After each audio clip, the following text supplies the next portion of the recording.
ग्राम रियावन, जिला रतलाम के प्रगतिशील किसान अरविंद धाकड़ से। हाइड्रोपोनिक स्ट्रॉबेरी की खेती मैंने प्रारंभ करी है।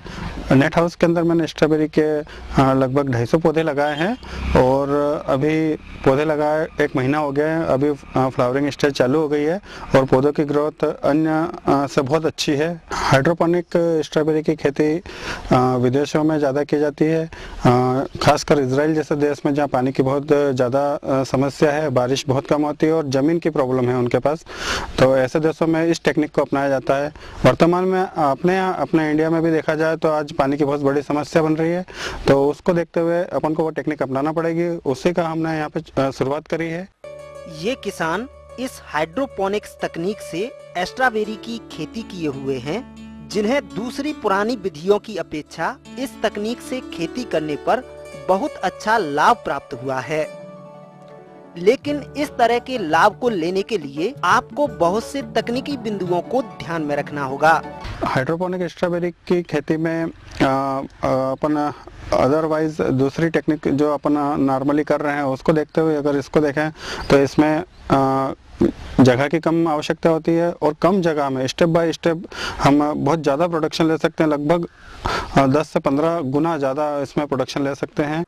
हाइड्रोपोनिक्स तकनीक से स्ट्रॉबेरी की खेती करने से थोड़ी लागत तो ज्यादा लगती है, लेकिन फसल की उपज में कई गुना बढ़ोतरी हो जाती है, क्योंकि इस तकनीक से बाहरी वातावरण से होने वाली कई तरह की समस्याओं से हमारी फसल बच जाती है और इसका अनुभव किया है अरविंद धाकड़ ने। बाहर के फील्ड को देखते हुए नेट हाउस में या पॉली हाउस में इसको करने से बीमारी और ज़मीन संबंधी प्रॉब्लम नहीं आती, क्योंकि इसमें सॉइल लेस रहता है, इसमें मिट्टी की आवश्यकता नहीं होती है, ओनली पानी और माइक्रो न्यूट्रिएंट का इसमें उपयोग किया जाता है। फलों के बेस के लिए इसमें कोकोपीट या स्टोन जो छोटे पत्थर होते हैं उस टाइप से इसका उपयोग किया जाता है, तो इसमें प्रॉब्लम बीमारी वगैरह नहीं आती है।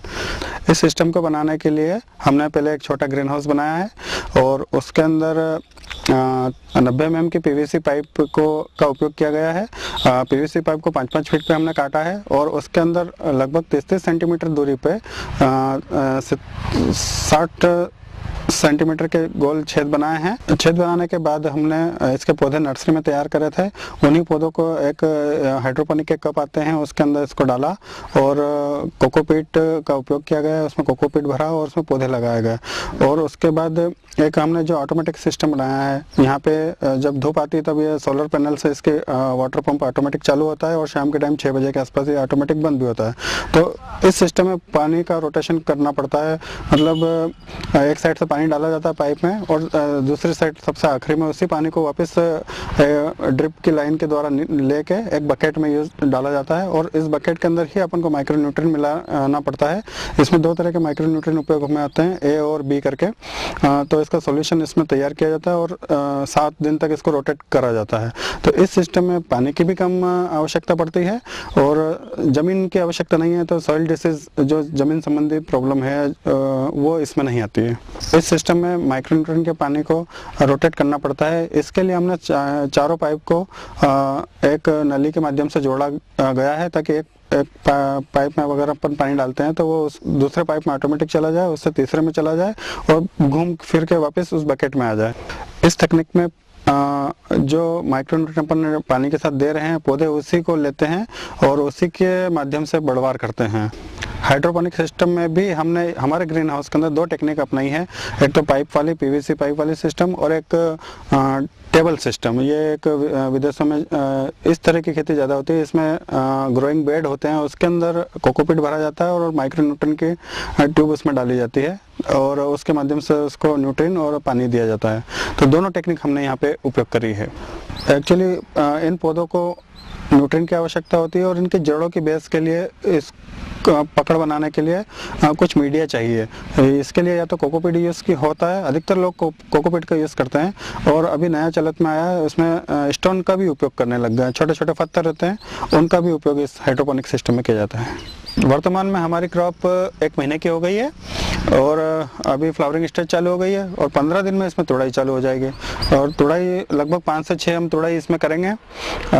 इसके अलावा इसमें जैसे वैसे तो हमने नेट हाउस में इसका करा है तो इंसेक्ट वगैरह की प्रॉब्लम नहीं आती है। उसके अलावा भी कोई प्रॉब्लम आए तो इसमें वैसे माइट की प्रॉब्लम आती है, तो माइट के लिए हम केमिकल वगैरह या बायो केमिकल स्प्रे करते हैं। अपन एक सिस्टम से अगर अपन स्ट्रॉबेरी लगाते हैं तो बाहर की अपेक्षा इसमें थोड़ी लागत ज़्यादा है। बाकी प्रोडक्शन वाइज देखें तो इसमें लगभग 15 से 20 गुना ज़्यादा प्रोडक्शन आता है, और बाहर डिसीज की प्रॉब्लम और कई तरह की प्रॉब्लम बाहर है।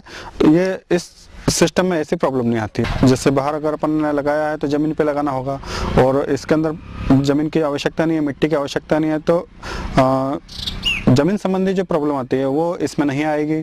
और इसके अलावा खरपतवार, जैसे खरपतवार भी उगते हैं बाहर, इसमें ये समस्या नहीं आएगी। खरपतवार से एकदम फ्री हो जाएंगे कि अपन खरपतवार नहीं उगेंगे तो जो मजदूरों की लागत होती है वो नहीं के बराबर होगी। इस सिस्टम में पानी की बहुत कम आवश्यकता होती है, उसी पानी को रोटेट किया जाता है, तो पानी की बहुत बचत होती है इस सिस्टम के माध्यम से। इस सिस्टम में स्ट्रॉबेरी के अलावा अपन मिर्ची, टमाटर, गोभी ये सब कर सकते हैं और ज़्यादा उत्पादन ले सकते हैं, और किसी भी मौसम में इसका इस सिस्टम से हम प्रोडक्शन ले सकते हैं। तो आउट ऑफ सीजन अगर अपन कोई स्ट्रॉबेरी या सब्जी लेके आते हैं तो अपन को बाजार मूल्य अच्छा मिलेगा। जब इसकी लागत के बारे में हमारी रिपोर्टर ने जानना चाहा तो उन्होंने कुछ इस तरह बताया। लागत की अगर अपन बात करें तो लागत इसमें लगती है, बाकी जैसे पीवीसी पाइप है या अपना सोलर पैनल है, लाइट की बचत करने के लिए सोलर पैनल यूज़ कर रहे हैं, नेट हाउस है, तो इन चीज़ों की एक बार लागत लगेगी। बाकी ये चीज़ें अपन को भविष्य में लगभग 5 से 8 साल तक चलती है। तो उत्पादन के हिसाब से देखा जाए तो पहले ही साल इसका अपन को लागत मूल्य मिल जाता है। वर्तमान में हमारे पास पानी की कमी है और उपजाऊ ज़मीन की कमी है, उसको देखते हुए हम इस टेक्निक को अपना सकते हैं। इस टेक्निक में छोटे स्तर पे ही अपन बहुत ज़्यादा प्रोडक्शन ले सकते हैं। इस तरह से आधुनिक टेक्निक को अपना के हम उत्पादन बढ़ा सकते हैं और कम समय में अच्छा प्रोडक्शन ले सकते हैं और अपनी आर्थिक स्थिति सुधार सकते हैं।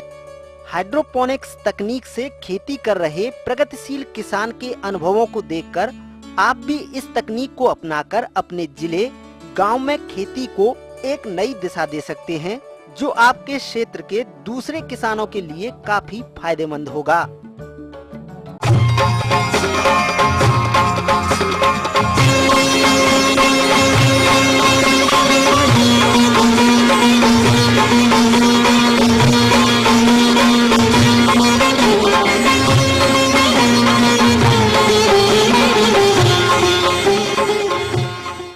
हमारे प्रदेश के अधिकतर किसान पशुपालन व्यवसाय से जुड़े हुए हैं, परंतु आहार में कई पोषक तत्वों की कमी के चलते पशुओं की गर्भावस्था से लेकर बयात के बाद तक उनमें कई तरह की समस्याएं देखने को मिलती हैं, जिसका सीधा असर पशु के दुग्ध उत्पादन पर पड़ता है। साथ ही पशु में कई अन्य विकार भी देखने को मिलते हैं। इस समस्या को देखते हुए नेशनल डेयरी अनुसंधान संस्थान करनाल के वैज्ञानिकों ने एक घरेलू काढ़ा तैयार किया है। तो इस घरेलू काढ़े की क्या क्या विशेषताएं हैं, आइए जानते हैं नेशनल डेयरी अनुसंधान संस्थान करनाल के वैज्ञानिक डॉक्टर PS ओबरॉय से। ऐसा है कि जब गाय या भैंस ब्याती है तो आमतौर पे हम लोग ब्याने के बाद काढ़ा देते हैं। काढ़े में कुछ जड़ी बूटियां होती हैं, गुड़ होता है, तो इसको देने से ये होता है कि जो बच्चा देने के बाद जो गंदगी सी रह जाती है वो जल्दी बाहर आ जाती है, सफाई सी हो जाती है, अंदर से पशु जो है अच्छा महसूस करता है। और काढ़ा देने से कोई गुड़ या